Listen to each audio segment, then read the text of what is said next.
মুসলমান ভাইরা আমার, ও বন্ধুগণ, আমার আল্লাহ রাব্বুল আলামিন চ্যালেঞ্জ করেছেন। আমার আল্লাহ রাব্বুল আলামিন যে কিতাব তার বান্দাদের হিদায়াতের জন্য নাজিল করেছেন, আল্লাহ রাব্বুল আলামিন ডাক দিয়ে বলেন, যালিকাল কিতাবু লা রাইবা ফীহি হুদাল লিল মুত্তাকিন।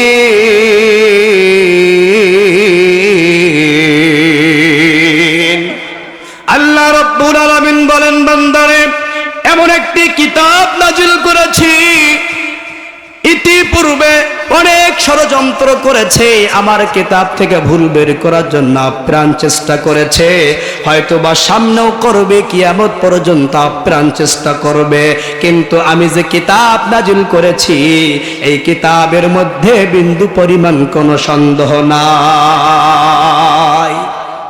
হুদাল লিল মুত্তাকিন, শুধু তাই না প্রিয় ভাইরা আমার, বন্ধুগণ আমার আল্লাহ রাব্বুল আলামিন বলেন, সন্দেহ নাই কেউ বের করতেও পারবে না, হুদাল লিল মুত্তাকিন।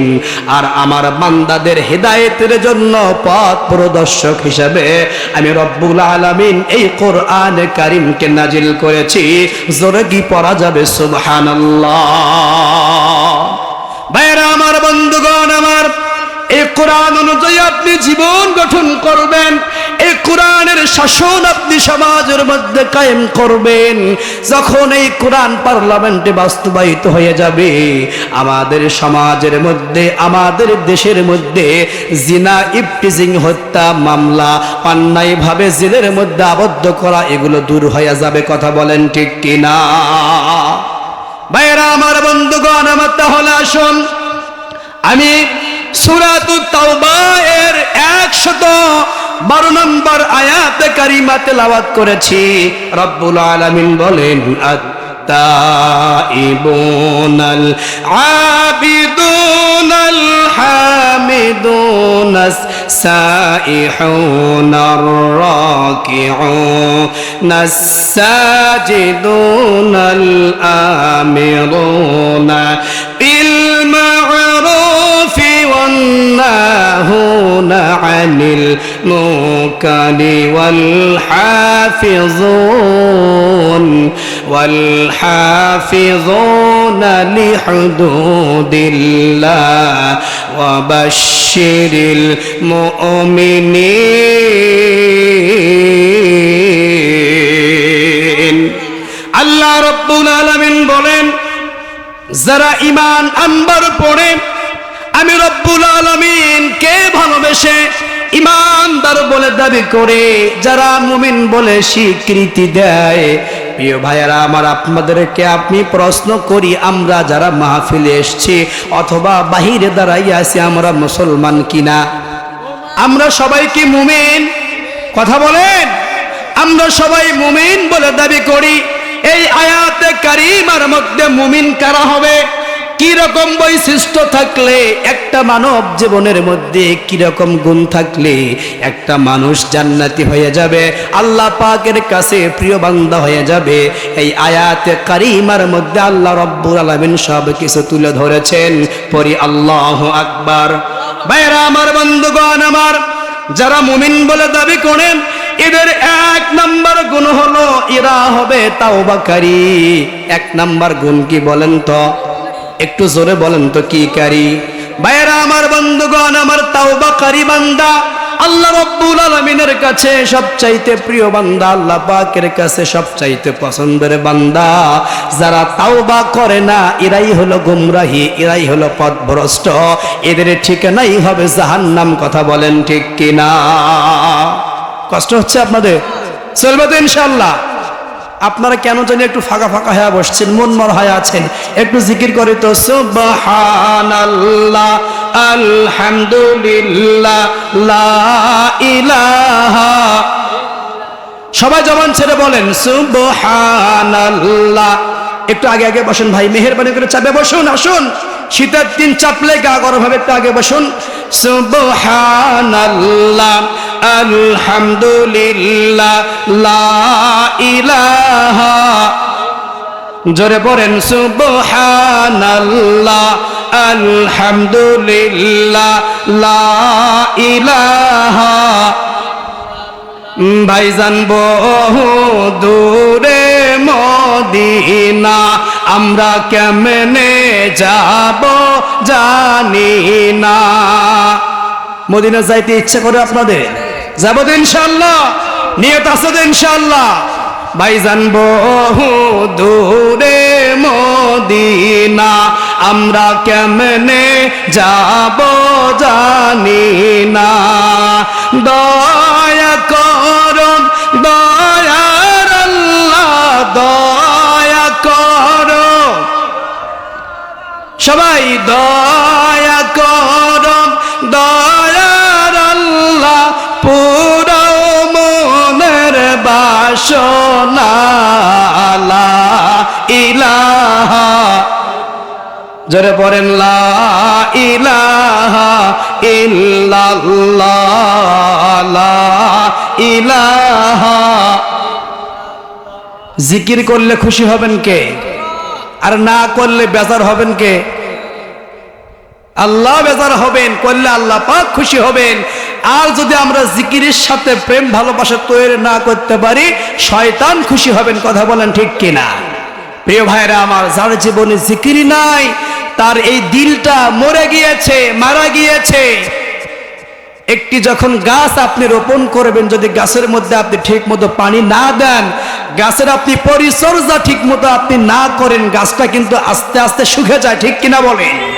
এই যে আমার যে কল রুহু আল্লাহ রাব্বুল আলামিন দান করেছেন, এর খাদ্য হলো, এর ঔষধ হলো জিকির।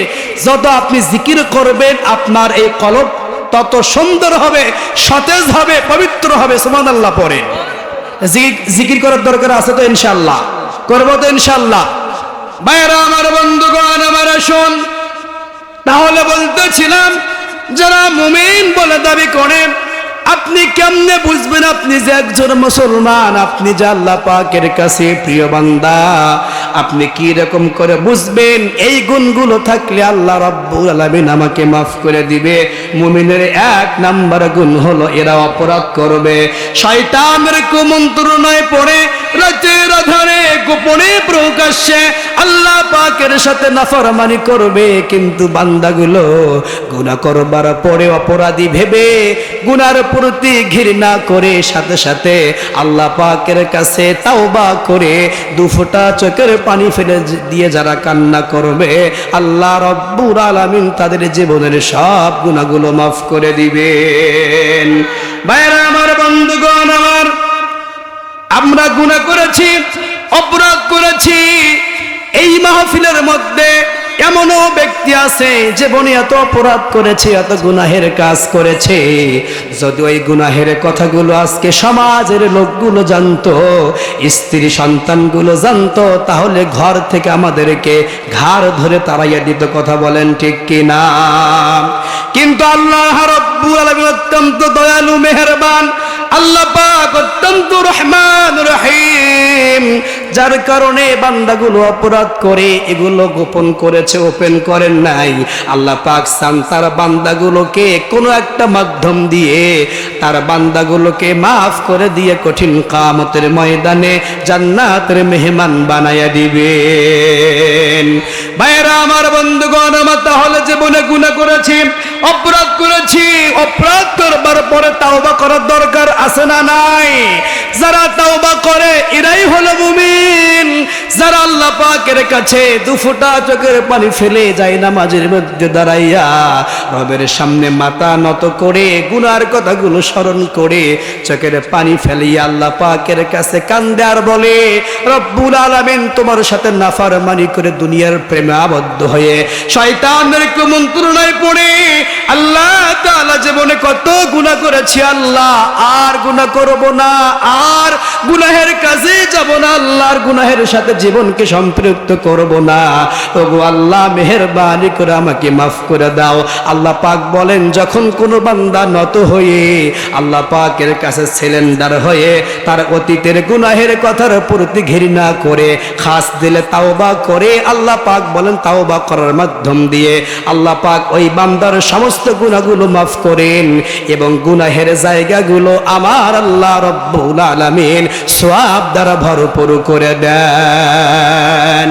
ভাইরা আমার, বন্ধুগণ আমার, শোন, সূরাতুল আল ফুরকান আয়াত নাম্বার ৭৪ আল্লাহ তাআলা বলেন, ইল্লা মান তাবা ওয়া আমানা ওয়া আমিলা আমালান সালিহান ফাউলাইকা ইয়াতুবুল্লাহ ফাউলাইকা ইউবাদদিলুল্লাহু সাইয়্যাতিহিম হাসানাত ওয়া কানাল্লাহু গফুরুর রহিমা।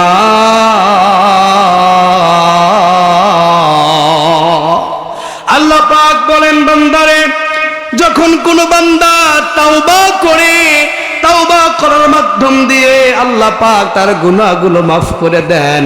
তাওবা করার পরে যে জায়গাগুলো আপনি গুনাহ করেছেন খালি হয়েছিল, আল্লাহ পাক তাওবা করার মাধ্যম দিয়ে ওই খালি জায়গাগুলো নেকি দ্বারা আল্লাহ রব্বুল আলামিন ভরপুর করে দেন। তার মানে কি, তাওবা করলে লাভ আছে না নাই? প্রিয় ভাইয়েরা আমার, জীবনে কত গুনাহ করেছি, মানুষের সাথে চুগলখোর, পরনিন্দা, গীবত, অত্যাচার, জুলুম করেছি, ক্ষমতার জোরে যা মন চায় তাই করেছি। এমন মুসলমান দেশে আছে না নাই? যখন ক্ষমতা ছিল পেশির জোরে, চেয়ারের জোরে যা মন চায় তাই করেছে, মানুষকে মানুষ মনে করে নাই। এমন এমন স্বৈরাচার আমাদের দেশে ছিল কি ছিল না বলেন তো? ভাইরা আমার, একটি কথা মনে রাখবেন, আল্লাহ পাক কিন্তু ছাড় দেন কিন্তু ছেড়ে দেন না। আল্লাহ পাক আগে দেখে বান্দার দৌড় কত দূর পর্যন্ত আছে। যখন বাড়তে বাড়তে একেবারে সীমা লঙ্ঘন করে, বর্ডার ক্রস করে, তখন আর আল্লাহর সহ্য করে না, তখন এমন ভাবে পাকড়াও করে পালাবার রাস্তা খুঁজে পায় না। কথা বলেন ঠিক কিনা? ভাইরা আমার, বন্ধুগণ আমার, তাহলে আমি অপরাধ করেছি, আপনিও অপরাধ করেছেন। আল্লাহ পাক যখন কোন বান্দা আল্লাহ পাকের কাছে তাওবা করে, গুনাহের কথাগুলো স্মরণ করে, অনেক মানুষ কিন্তু দুনিয়ার জমিনে আছে, রাতের পর রাত গুনাহ করে যায়, গুনাহের প্রতি অনুতপ্ত হয় না, অনর্গল গুনাহ করতেই থাকে, গুনাহ করতেই থাকে। একটা বার যে মাফ চাবে এরকম মানুষ কিন্তু অনেক সমাজে আছে, ওরা মাফ পর্যন্ত চায় না। কথা বলেন আছে না নাই? মানে এরা গুনাহ করতে করতে এদের অন্তরটা পাষাণ হয়ে গিয়েছে, এদের কলবের মধ্যে জং লেগেছে, মরিচিকা পড়েছে, যার কারণে এরা অপরাধ করতেই থাকে, অপরাধ করতেই থাকে। কিন্তু অপরাধ থেকে যে ফিরে আসবে এতটুকুন অনুশোচনা তাদের মধ্যে জাগ্রত হয়। ভাইরা আমার, বন্ধুগণ আমার, আমরা গুনাহ করেছি, গুনাহ করবার পরে আমরা হতাশ হব না, দুশ্চিন্তায় পড়বো না, আল্লাহ পাকের কাছে আমরা ভয়ের কারণে, লজ্জার কারণে হাত পাতবো না, তা তো হয় না। অথচ আল্লাহ তাআলা বলেছেন, বান্দারে গুনাহ করেছো তো কি হয়েছে, আমার কাছে ফিরে আসো, নৈরাশ্য না, ভেঙ্গে পড়ো না। ওগো বান্দা, তুমি এই কথা আর এই চিন্তা মনে করো না, তোমার রব বুঝি তোমাকে ক্ষমা করবে না। এই ঘোষণা কার? ভাইরা আমার, বন্ধুগণ আমার, শোন, সূরাতুজ জুমার আয়াত নাম্বার 53 রব্বুল আলামিন বলেন, কুল ইয়া ইবাদিয়াল্লাযীনা আসরাফু আলা আনফুসিহিম লা তাকনাতু মির রাহমাতিল্লাহ ইন্নাল্লাহা ইয়াগফিরুয যুনুবা জামিআ ইন্নাহু হুয়াল গফুরুর রহিম। আল্লাহ পাক বলেন, হে বান্দা, মনে করেছো গুনাহ করেছি তাই বোধহয় তোমার রব তোমাকে ক্ষমা করবে না, এই কথা মনে করে তুমি চিন্তার মধ্যে পড়েছো, হতাশের মধ্যে, টেনশনের মধ্যে আছো, দুশ্চিন্তার মধ্যে পড়ে আছো, এমন কখনোই চিন্তা করো না। তোমার রব তো তোমার মার মতো নয়, তোমার বাবার মতো নয়। তোমার রব তোমাকে দয়া করে মায়া করে বানাইছে তোমাকে জাহান্নাম দেওয়ার জন্য নয়। অতএব যদি কোনো বান্দা গুনাহ করবার পরে নৈরাশ না হয়ে আল্লাহ পাকের কাছে মাফ চায়, ইন্নাল্লাহা গফুরুর রহিম, আল্লাহ পাক অত্যন্ত দয়ালু মেহেরবান। সঙ্গে সঙ্গে আল্লাহ তাআলা বান্দার জীবনে ইতিপূর্বে যত গুনাহ করেছে আল্লাহ পাক সমস্ত গুনাহগুলো বান্দারা মাফ করে দেয়। ভাইরা আমার, সম্মানিত ভাইরা আমার, আজকে আপনারা যারা এখানে আসছেন, আমাদের জীবনে কেউ কি বলতে পারবেন জীবনে এক ওয়াক্ত নামাজ আমার জীবন থেকে ছুটে যায় নাই? কেউ কি বলতে পারবেন? বুঝ হওয়ার পর থেকে নিয়ে এই পর্যন্ত কত নামাজ আমরা কাজা করেছি আমাদের মনেই পড়ে না, ঠিক কিনা বলেন? যদি আল্লাহ পাক আমাদেরকে নিজ অনুগ্রহ এবং দয়া না করে কিয়ামতের কঠিন দিনে মাফ না করে দেন, তাহলে জান্নাতে যাওয়া আপনার মতো আমার মতো গুনাহগারের পক্ষে সম্ভব হবে? ঠিক কিনা বলেন? ভাইরা আমার, বন্ধুগণ আমার, ঈমান এনেছি, ঈমানের দাবি কি দিয়ে পূর্ণ হবে? এই ঈমানের দাবি আপনি কি দিয়ে পূরণ করবেন? বিশ্বনবীজি মুহাম্মদুর রাসূলুল্লাহ সাল্লাল্লাহু আলাইহি ওয়াসাল্লাম বলেন, যখন কোন বান্দা আল্লাহ পাকের তাওহীদের কালিমা পড়ে ঈমান গ্রহণ করেছে, ঈমান আনবার পরে একটা মানুষের উপর প্রথম দায়িত্ব হলো সালাত কায়েম করা। কি করা বলেন? সালাত কায়েম করতে হবে। আপনি ঈমান এনেছেন, আমি তো আমার ভাষায় বলি, আমি দৃষ্টান্ত এমন করে দেই, যদি কোন আল্লাহ পাকের বান্দা ফজরের নামাজের আগে ঈমান এনেছে, একটু পরে ফজরের ওয়াক্ত হয়েছে, আজান হয়েছে, ওই বান্দার প্রথম দায়িত্ব হলো পবিত্র হয়ে ফজরের সালাত আদায় করা। কথা বলেন ঠিক কিনা? এটা হলো ঈমানের দাবি। ইমানদার দাবি করলে আপনাকে শুধু মুখে আপনি ইমানদার বলে দাবি করেন, আপনি এমন কাজ করেন যা বেঈমানের চাইতে লজ্জাজনক। কথা বলেন ঠিক কিনা? আমাদের দেশে অনেক ভাই আছে, নামাজ নাই, রোজা নাই, কিচ্ছু নাই, অথচ এরা বলে ইমানদার। এমন আছে না নাই বলেন? ভাইরা আমার, নামাজ ব্যতীত, সালাত ব্যতীত কোন ব্যক্তি আল্লাহ পাকের কাছে প্রিয় বান্দা এবং ইমানদার হতে পারে? আল্লাহ রাব্বুল আলামিন বলেন, যদি কোনো বান্দা আমার নিকটবর্তী হতে চায়, আল্লাহ পাকের প্রিয় বান্দা হতে চায়, আল্লাহ পাকের কাছে পছন্দের বান্দা হতে চায়, আল্লাহ পাক বলেন উসজুদ ওয়াকতারিব, বান্দারে সিজদা দাও, আর এই সিজদার মাধ্যম দিয়ে তুমি বান্দা আমার নিকটবর্তী হয়ে যাও। সুবহানাল্লাহ পড়বেন না? এই কপালের যে কত দাম এটা আপনি বুঝবেন না প্রিয় ভাইয়েরা আমার। এই কপাল কিন্তু যেখানে সেখানে সেজদা দেওয়ার জন্য আল্লাহ দেয় না, ঠিক কিনা? এই কপাল শুধুমাত্র কেবলমাত্র আল্লাহ পাকের কুদরতি পায়ে লুটাইতে হবে। এই কপাল দিয়ে আল্লাহ পাকের সিজদা অবনীত হওয়া লাগবে।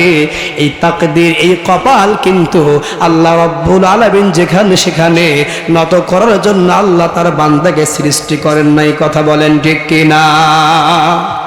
ভাইরা আমার, বন্ধুগণ আমার, আপনি আমি যে ইমানদার বলে দাবি করি, ইমানের বৈশিষ্ট্য হলো, মুমিনের 2 নাম্বার গুণ হলো, যারা ইমানদার বলে দাবি করে মুমিনের 2 নাম্বার গুণ হলো, এই সমস্ত বান্দাগুলো আমার আল্লাহ পাকের ইবাদত করবে। কার ইবাদত করবে?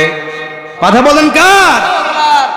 আল্লাহ পাকের ইবাদত করতে হবে। দুনিয়ার কোন ব্যক্তির ইবাদত করা যাবে না, দুনিয়ার কোন ব্যক্তির দাসত্বের গোলামি করা যাবে না। প্রিয় ভাইয়েরা আমার, সামান্য সময়ের জন্য দুনিয়ার জমিনে আমরা এসেছি। এই মুহূর্তে মালাকুল মাউত এসে আপনার সামনে আমার সামনে হাজির হলে সব কিছু ফেলাইয়া নিমিষের মধ্যে দুনিয়া ছেড়ে বিদায় নেওয়া লাগবে। কথা বলেন ঠিক কিনা? তাহলে মুমিনের 1 নাম্বার গুণ ছিল এরা তাওবাকারী হবে। যারা ইমানদার বলে দাবি করে, মুমিন বলে দাবি করে, এদের 2 নাম্বার গুনাহগুণ হলো এই সমস্ত বান্দাগুলো ইবাদত করবে কার? আল্লাহ পাকের ইবাদত করতে হবে। ইবাদত এমন ভাবে করতে হবে যে ইবাদতের মাধ্যম দিয়ে আল্লাহ পাকের জান্নাত পর্যন্ত পৌঁছা যায়। কথা বলেন ঠিক কিনা? আজকে সমাজের মধ্যে মসজিদের সভাপতি আছে, সে চিন্তা করেছে নামাজ তো জীবনে পড়ি নাই, সভাপতির দায়িত্ব নিয়েছি, নামাজে না গেলে মানুষ বলবে কি? এমন আছে না নাই? আচ্ছা প্রিয় ভাই আমার বলেন তো, এই নামাজকে আল্লাহকে সন্তুষ্ট করার জন্য পড়েছে না মানুষকে দেখানোর জন্য? গ্রামের মেম্বার সাহেব ভোটের সময় নামাজ পড়ে, এই চেয়ারম্যান সাহেব সমাবেশের মধ্যে গিয়েছে, নামাজের সময় হয়েছে, ওযু নাই কিছু নাই, তাকবীর দিয়ে মাথায় টুপি দিয়ে আল্লাহু আকবার নিয়ত বাদে আসে না নাই? ওর ধান্দা হলো কি, যদি নামাজ না পড়ি মানুষ বলবে কি আর ভোট তো দেবে না। এই জন্য ও আল্লাহ ভয় করে নামাজ পড়ে না, ও হলো জনগণকে দেখানোর জন্য নামাজ পড়ে। এমন মুসলমান কি এ বাগমারি ইউনিয়নে নাই? আছে না নাই? ভাইয়েরা আমার, বন্ধুগণ আমার, খারাপ লাগতেছে নাকি আপনাদেরকে? কষ্ট পাচ্ছেন প্রিয় ভাইয়েরা আমার? আমি একটি কথাও মানে বলছি না, একটি কথাও কোরআনের বাহিরে বলছি না। যদি আপনার বিশ্বাস না হয় বাড়িতে আপনি যান, বাড়িতে গিয়ে আগামীকাল কোরআনটা আপনি খুলবেন, কোরআনের সূরাতুত তাওবা বের করে 112 নম্বর আয়াতের তাফসীরটা আপনি পড়বেন, দেখবেন ওই আয়াতের মধ্যে আল্লাহ পাক কত চমৎকার করে মুমিনের গুণগুলো উল্লেখ করেছে। পড়ি সুবহানাল্লাহ। ভাইয়েরা আমার, বন্ধুগণ আমার, তাহলে ইবাদত করতে হবে একমাত্র আল্লাহ পাকের। আপনি যে একজন গোলাম, আমরা গোলাম কার বলেন তো একটু শুনি? আমাদের রবকে, আমাদের বিধানদাতাকে, জীবনদাতাকে।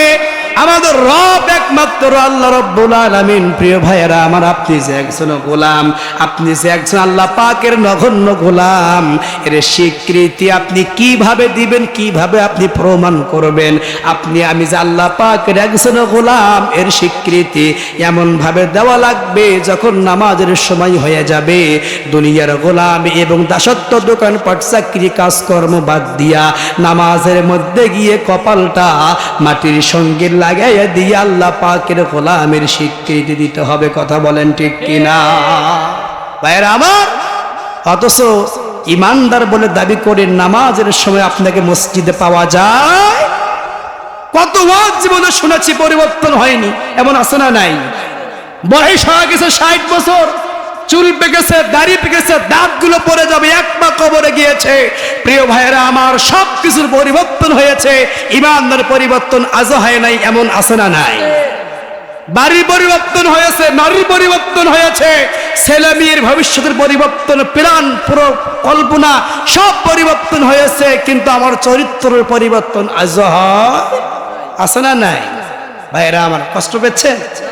ভাইয়েরা আমার, বন্ধুগণ আমার, আসুন তাহলে মুমিনের 2 নাম্বার গুণ হলো, বলেন তো কি করা? ওয়াজ কিন্তু মনে রাখা লাগবে, এটা আমি পরে শুনে আবার যাবো এখান থেকে। যারা ইমানদার বলে দাবি করে, মুসলিম বলে স্বীকৃতি দেয়, এদের 2 নাম্বার গুণ হলো এই সমস্ত বান্দাগুলো দুনিয়ার কোন জালিমের কাছে মাথা নত করবে না। এরা শুধুমাত্র কেবলমাত্র এক আল্লাহ পাকের কাছে মাথা নুয়ে যাবে। কথা বলেন ঠিক কিনা? সাতক্ষীরা জেলার মুসলমান ভাইয়েরা আমার, আল্লাহ পাক রব্বুল আলামিন বলেন, এই হলো 2 নাম্বার গুণ। 3 নাম্বার বৈশিষ্ট্য হলো, 3 নাম্বার গুণ হলো, যারা মুমিন বলে দাবি করে এদের 3 নাম্বার গুণ হলো, এরা যে অবস্থায় থাকবে, যেমনই থাকবে, সর্ব অবস্থায় প্রশংসা আদায় করবে কার? প্রশংসা আদায় করবো কার? কথা বলেন। কারণ আল্লাহ পাকের প্রশংসা আদায় করলে আমাদের লাভ আছে না নাই? ভাইয়েরা আমার, আল্লাহ পাক কি দেন নাই আপনাকে বলেন তো, চিন্তা করেন একটু। অনেক মানুষ আছে চিন্তা করে, হাই হাই রে, হ্যাঁ, বাড়ির পেছনে মুরব্বি, 10 বিঘা জমি, একটা বিল্ডিং বাড়ি, সুন্দর একটা গাড়ি, সুন্দর একটা নারী, সব পেয়েছে। ওকে আল্লাহ সব দিয়েছে, কিন্তু আমাকে আল্লাহ খালি কিচ্ছু দেয় নাই। তাহলে আমি অপরাধটা করেছি কি? এমন অভিযোগ আল্লাহর কাছে আছে না নাই? ভাইয়েরা আমার, আপনি চিন্তা করে একটু দেখুন তো, আল্লাহ পাক না চাইতেই মাথা থেকে নিয়ে পা পর্যন্ত কত নিখুঁত ভাবে, কত সুন্দর ভাবে আল্লাহ পাক প্রত্যেকটা অঙ্গ প্রত্যঙ্গ আপনাকে দান করেছেন। সুবহানাল্লাহ বলবেন না? এই যে শ্যামনগর আমি আজকে গিয়েছিলাম, আমি ওখানে দেখলাম একটি লোক তার পা হারিয়েছে, একটি পার উপরে ভর করে সে মানুষের কাছ থেকে ভিক করছে, চাচ্ছে, ছায়াবাঙ্গা জীবন অতিবাহিত করছে। ওর সাইড থেকে আমরা ভালো আছি না? কথা বলেন, আছি না নাই? ভাইয়েরা আমার, আপনি সাতক্ষীরা মেডিকেল হাসপাতালে আপনি যা দেখেন, আপনার মতো মুসলমান, আমার মতো মুসলমান অসুস্থ হয়ে কত ভাই হাসপাতালে বেডের মধ্যে কাতরাচ্ছে, আছে না নাই বলেন? তাহলে আল্লাহ পাক আমাকে না চাইতেই একটি মাথা থেকে নিয়ে পা পর্যন্ত প্রত্যেকটা অঙ্গগুলো সুন্দরভাবে আল্লাহ পাক দান করেছেন। নাই কোনো অসুস্থতা, নাই কোনো টেনশন, নাই কোনো পেরেশানি, এরপরও খালি আল্লাহ দেয় নাই, নাই নাই নাই নাই, আছে না নাই? কথা বলেন ভাইয়ারা আমার, বন্ধুগণ আমার, আল্লাহ রাব্বুল আলামিন আমাদেরকে যা দান করেছেন এর প্রতি আপনাকে রাজি এবং সন্তুষ্ট থাকতে হবে। আল্লাহ পাকের কৃতজ্ঞতা আদায় করতে হবে। কারণ যদি কোনো বান্দা অস্বীকার করে আল্লাহ পাক কিছু দেন নাই, তাহলে আল্লাহ রাব্বুল আলামিন যা দিয়েছেন এটাও আল্লাহ রাব্বুল আলামিন আসমানে ছিনাইয়া নেবেন। পড়ি নাউযুবিল্লাহ। ভাইয়েরা আমার, বন্ধুগণ আমার, আল্লাহ পাক যা দান করেছেন,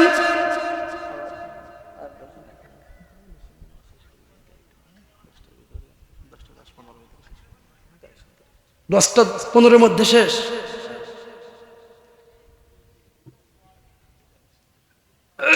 প্রিয় ভাইয়েরা আমার, বন্ধুগণ আমার, আসুন তাহলে আল্লাহ রাব্বুল আলামিন আমাদেরকে যা দান করেছেন, যা দিয়েছেন এর প্রতি আমরা সন্তুষ্ট থাকবো ইনশাআল্লাহ।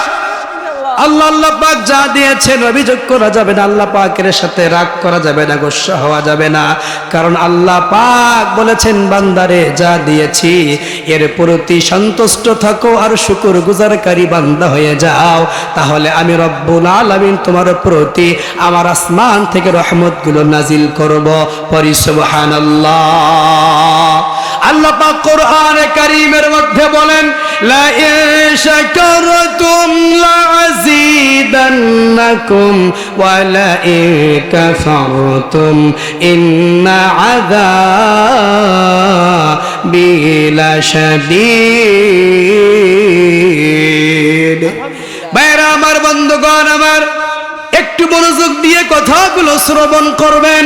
আল্লাহ পাক বলেন, বান্দারে নিয়ামত পেয়েছো, নিয়ামতের শুকরিয়া আদায় করো আর সন্তুষ্ট চিত্তে জবান দিয়ে আলহামদুলিল্লাহ পড়ো। যদি কোনো বান্দা ঈমানের সাথে রবকে খুশি করার জন্য এই জবান দিয়ে একবার আলহামদুলিল্লাহ পড়তে পারে, আমার রব্বুল আলামিন আরশ আজিম থেকে যত রহমত আছে বান্দার প্রতি নাজিল করেন। এরপরে বলছে, ইন্না আযাবি লাশাদীদ। আর যেই বান্দা নিয়ামত পেয়েছে, নিয়ামত অস্বীকার করেছে, অকৃতজ্ঞতা করেছে, ইন্না আযাবি লাশাদীদ, আল্লাহ পাক বলেন এমন নাফরমানের জন্য আমি রব্বুল আলামিন ভয়াবহ আযাবের ব্যবস্থা করে রেখেছি। পড়ি নাউযুবিল্লাহ। প্রিয় ভাইরা আমার, আল্লাহ পাক আমাদেরকে যা দিয়েছেন আপনি কি গুণে শেষ করতে পারবেন? পারবেন? পারবেন? কখনই সম্ভব? ওয়া ইতাউদ্দু নি'মাতাল্লাহি লা তুহসুহা। আল্লাহ পাক বলেন, বান্দারে তোমার জীবনের শুরু লগ্ন থেকে নিয়ে মৃত্যুর আগ মুহূর্ত পর্যন্ত যা কিছু দান করেছি, তুমি পৃথিবীর সমস্ত বৈজ্ঞানিকদেরকে দাওয়াত করে কম্পিউটার দিয়ে গণার পরও আমি রব্বে কারিমের নিয়ামতের গণনা তুমি গুণে শেষ করতে পারবা না। আল্লাহ পাক বলেন, কুল লাউ কানাল বাহরু মিদাদান লিকালিমাতি রাব্বি লানাফিদাল বাহর ক্বাবলা আন তানফাদা কালিমাতু রাব্বি ওয়ালাউ জিনা বিমিসলিহি মাদাদা।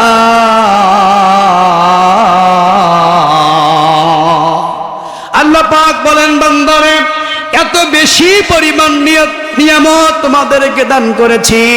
যদি তোমরা এই নিয়ামতের গণনা করতে চাও, আর যদি তোমরা লিখতে চাও, পড়তে চাও, বুঝতে চাও, যদি তোমরা দুনিয়া নামক যে জমি আমি আল্লাহ রাব্বুল আলামিন তোমাদেরকে দান করেছি, এই জমিনটা যদি তোমরা খাতা রূপে ব্যবহার করো, আর আমি আল্লাহ তাআলা যে গাছপালা দান করেছি এই গাছের ডালপালাগুলো যদি তোমরা কলম রূপে ব্যবহার করো, আর যে সমুদ্র আমি আল্লাহ পাক নাজিল করেছি, দান করেছি, এই সমুদ্রের পানিগুলো যদি তোমরা কালি রূপে ব্যবহার করো, লিখতে লিখতে জমি নামক খাতাটা শেষ হয়ে যাবে, লিখতে লিখতে ডাল নামক কলমগুলি শেষ হয়ে যাবে, এরপরও আমি আল্লাহর প্রশংসার কথা, নিয়ামতের কথা লিখে তোমরা শেষ করতে পারবা না। পড়ি সুবহানাল্লাহ। ভাইরা আমার, আজকে অন্তত একটা নিয়ত করে আমরা যাই, যেমনই থাকবো, যে অবস্থায় থাকবো, শুকরিয়া আদায় করবো কার? নিয়ত করা যাবে তো ইনশাআল্লাহ? যেমনই থাকবো আদায় করবো তো ইনশাআল্লাহ? সুখে থাকি দুঃখে থাকি, প্রিয় ভাইয়েরা আমার, আল্লাহ পাক জানেন আপনাকে কেমন রাখলে আল্লাহ খুশি, ঠিক কিনা বলেন? অতএব মন খারাপ কোনো কারণ নাই, অসন্তুষ্ট হওয়ার কোনো কারণ নাই। যে অবস্থায় আমরা থাকবো, যেমনই থাকবো, পড়বো আলহামদুলিল্লাহ। হাদিস শরীফের মধ্যে এসেছে, যদি কোনো বান্দা আল্লাহ পাকের কৃতজ্ঞতার সাথে, ঈমানের সাথে জবান দিয়ে আলহামদুলিল্লাহ পড়তে পারে, এই আলহামদুলিল্লাহ শব্দের মধ্যে, আলহামদুলিল্লাহ বাক্যের মধ্যে শব্দ আছে 8টা। কয়টা? কথা বলেন, কয়টা? জান্নাতের দরজা কয়টা প্রিয় ভাইরা আমার? 8টা। আল্লাহ পাক বলেন, এই জবান দিয়ে আলহামদুলিল্লাহ বলবার কারণে সঙ্গে সঙ্গে আল্লাহ পাক রাজি এবং খুশি হয়ে ওই বান্দার জন্য জান্নাতের 8টা দরজা উন্মুক্ত করে দেয়। সুবহানাল্লাহ পড়েন। ভাইরা আমার, আজকে অন্তত এই আমলটা আমরা শিখে যাই, যতদিন পর্যন্ত জীবিত থাকবো কেউ জিজ্ঞেস করলেও আলহামদুলিল্লাহ, না করলেও কি ইনশাআল্লাহ। প্রিয় ভাইরা আমার, কষ্ট হচ্ছে আপনাদের? 1 ঘন্টা কিন্তু এখনো হয়নি, তার মধ্যেই কি শেষ? করার কিছুই নেই ভাই, উপর থেকে যা বলবে তাই তো আর মানা লাগবে। তবে দুঃখের বিষয় হলো কি জানেন, আমার বাড়ি কি আপনাদের ইউনিয়নে? সাতক্ষীরা, শ্যামনগর, কালীগঞ্জ, আশাশুনি, তার মানে অনেক দূর থেকে আমি আসছিলাম। নিয়ত ছিল প্রায় 2 থেকে 2.5 ঘন্টা মনের মতো করে কথাগুলো আপনাদেরকে আমি শোনাবো, কিন্তু হইল না। যদি আল্লাহ পাক কখনো আগামীতে এলাকার মধ্যে আমাকে কবুল করে, ইনশাআল্লাহ এই কোরআন থেকে কথা হবে ইনশাআল্লাহ। খালি কিসসা কাহিনী নিয়ে আজকে আমরা ব্যস্ত। সাপের ঘটনা, হরিণের ঘটনা, এ ঘটনা ও ঘটনার জীবন শেষ। পরিবর্তন হয়েছে? হয়েছে। প্রিয় ভাইয়েরা আমার, যে জায়গার মধ্যে কোরআন থেকে তাফসীর হয়, এই জায়গার মধ্যে আল্লাহ পাকের আসমান থেকে অফুরন্ত রহমত নাজিল হতেই থাকে। পড়ি সুবহানাল্লাহ। অথচ কোরআনের মাহফিলে, তাফসীরুল কোরআন মাহফিলে এই কোরআনের তাফসীর কিন্তু আজকে অধিকাংশই করে না। কথা বলেন ঠিক কিনা? প্রিয় ভাইয়েরা আমার, আপনারা জানেন আপনাদের এই একটি ইতিমখানা আপনাদের অনুদান দিয়েই কিন্তু চলে। কথা বললেন ঠিক কিনা ভাইয়েরা আমার? ভাইয়েরা আমার, এই ইতিমখানাগুলো কিন্তু সরকারি ভাতা, সরকারি অনুদান কিন্তু নেই। এটা হলো পাবলিক সিটি।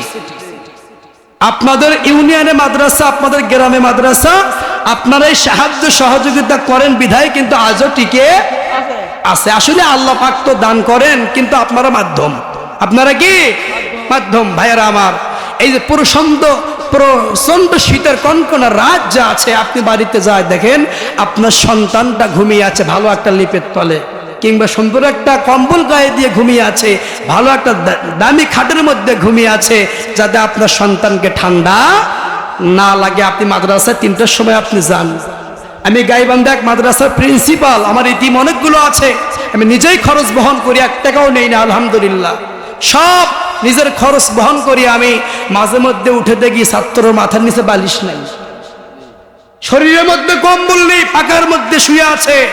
আমি আবার উঠে তাদেরকে সন্ধ্যের মধ্যে ঢেকে দেয়া চিন্তা করি, আরে এই ছোট্ট মাসুম বাচ্চাগুলো মায়ের কাছে থাকলে, বাবার কাছে থাকলে এই সন্তানগুলো কত আদরে থাকতো, ঠিক কিনা বলেন ভাইয়েরা আমার?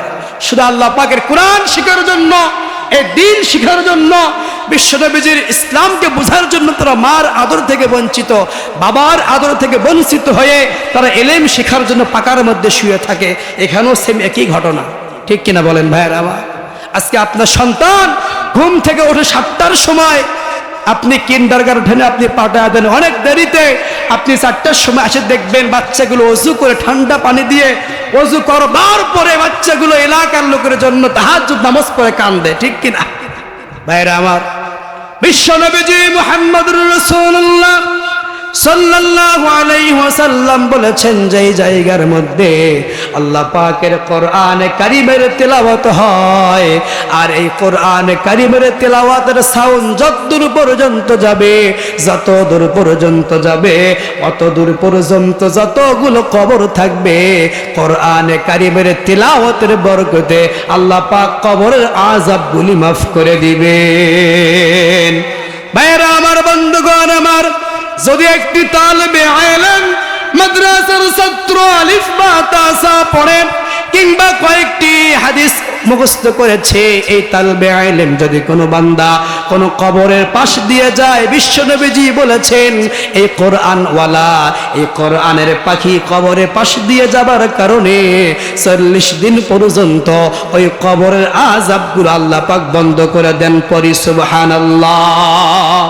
ভাইয়েরা আমার, বন্ধুগণ আমার, এই যে করোনা এসেছিল, মাঝে মধ্যে মহামারী আমাদেরকে আক্রমণ করে আসমানি গজব চলে আসে, এগুলোর থেকে আল্লাহ পাক বাঁচায়। আমার মনে হয় আপনার সন্তানগুলো 10টা পর্যন্ত ঘুম পারে, মাদ্রাসার বাচ্চাগুলো ঘুম বাদ দিয়া ওই গভীর রাত্রিরে উঠে ঠান্ডা পানি দিয়ে ওযু করে চোখের পানিগুলো ফেলে দিয়ে এলাকার লোকের জন্য দোয়া করে, যার কারণে আযাব গজব থেকে আল্লাহ পাক আমাদেরকে হেফাজত করেন। কথা বলেন ঠিক কিনা?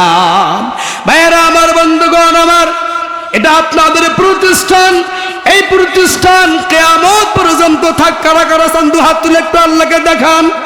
লিল্লাহি তাকবীর। আল কোরআনের আলো, দিন ইসলাম, দিন ইসলাম। ভাইরা আমার, কিয়ামত পর্যন্ত থাকবে, এটা আপনারা সবাই চান তো ইনশাআল্লাহ? থাকতে গেলে কিছু দেওয়ার দরকার আছে না নাই? লাগবে তো? সবাই দান করবো ইনশাআল্লাহ। ভাইরা আমার, এই দান করলে কি কমে যায়? as-sadaqatu তুলেন, সাদকার মাধ্যম দিয়ে বান্দাকে আল্লাহ পাক বিপদ আপদ থেকে হেফাজত করেন। পরি সুবহানাল্লাহ। অথচ আজকে হাট বাজারে গেলে ফকির যদি আমার থেকে টাকা চায়, মানি ব্যাগের থেকে ছিঁড়ে 2 টাকার নোটটা আমরা বের করে দিই। কথা বলেন ঠিক কিনা? পছন্দের টাকা কিন্তু আপনি বের করতে চাই না। অথচ প্রিয় নবীজি বলেছেন, তুমি তোমার জন্য যা করেছো তোমার ভাইয়ের জন্য তুমি ঠিক তাই করো। বাড়িতে সওয়াল এসেছে, সওয়াল জন্য এসেছে, থাকলেও অনেক মা অনেক বোনেরা বলেন নাই, আছে না নাই? অনেক কিন্তু আছে। ভাইয়েরা আমার, বন্ধুগণ আমার, এই মাদ্রাসা কিয়ামত পর্যন্ত থাকবে। এলাকার লোকগুলো কোরআনে কারীমের তেলাওয়াত শিখবে, ইলম শিখবে, হাদিস শিখবে। এর জন্য আমি সর্বপ্রথম আল্লাহ পাকের কোরআনের কিন্তু 30 পারা, কয় পারা বলেন তো? সূরাতুল ফাতিহা থেকে নিয়ে সূরাতুন নাস পর্যন্ত আল্লাহ রাব্বুল আলামিন যে কোরআন নাজিল করেছেন, এই 30 পারা কোরআন আল্লাহ পাক নাজিল করেছেন। এতগুলো মানুষের মধ্যে আমি জানি আমাদের মধ্যে অনেকেরই মা দুনিয়া থেকে কবরে চলে গেছে। আমি জানি আমাদের মধ্যে থেকে অনেকেরই বাবা দুনিয়ার জমিন থেকে চলে গেছে। অনেক এতিম আছে যার জীবনে মাও নাই, বাবাও নাই। আজকে তারা ওই জঙ্গলের পার থেকে, গহীন কবর থেকে সন্তানের দিকে চাতক পাখির মতো চেয়ে আছে। বাচ্চাগুলো দান করবে, অর্থ সম্পদ আমি রেখে এসেছি, এখান থেকে আমার জন্য মাদ্রাসা, মসজিদে, এতিমখানায় দান করবে, বিনিময়ে আল্লাহ পাক মাফ করে দিবেন। আচ্ছা প্রিয় ভাইয়া আমার, বলেন তো এখানে এতিম মানুষ আছে না নাই? আমিও বাবাকে হারিয়ে ফেলেছি। ভাইয়েরা আমার, বন্ধুগণ আমার, গোটা বাংলাদেশ আমি সফর করি, প্রত্যেকদিন প্রোগ্রাম করে, একটা রাত বসে থাকার সুযোগ নাই। সে অক্টোবর থেকে শুরু করে এই পর্যন্ত প্রায় 90টা মাহফিল করেছি। প্রত্যেকটা জেলাগুলোতে আমি সফর করি, আমার সামনে হাজার হাজার মানুষ উপস্থিত থাকে, এত মানুষের মুখ আমি দেখতে পারি। কিন্তু প্রিয় ভাইয়ারা আমার, আব্বাজান দুনিয়া থেকে 6টা বছর হলো কবরে চলে গেছে। এই 2টি হাত দিয়ে আব্বাজানকে কবরে নামাইছি, আব্বাজানকে মাটি দিয়েছি। এত মানুষ দেখতে পারি, কিন্তু বাবার মুখের মতো মিষ্টি মুখ কাউকে ভালো লাগে না। কথা বলেন ঠিক কিনা? ভাইয়ারা আমার, বন্ধুগণ আমার, আজকে আপনাদের উপস্থিত হয়েছেন, আমি জানি আমাদের মধ্যে কারো মা আছে কিংবা বাবা নাই, আবার বাবা আছে মা নাই, কিংবা মাও নাই বাবাও নাই, হতভাগা কপাল পোড়া বান্দা আমরা।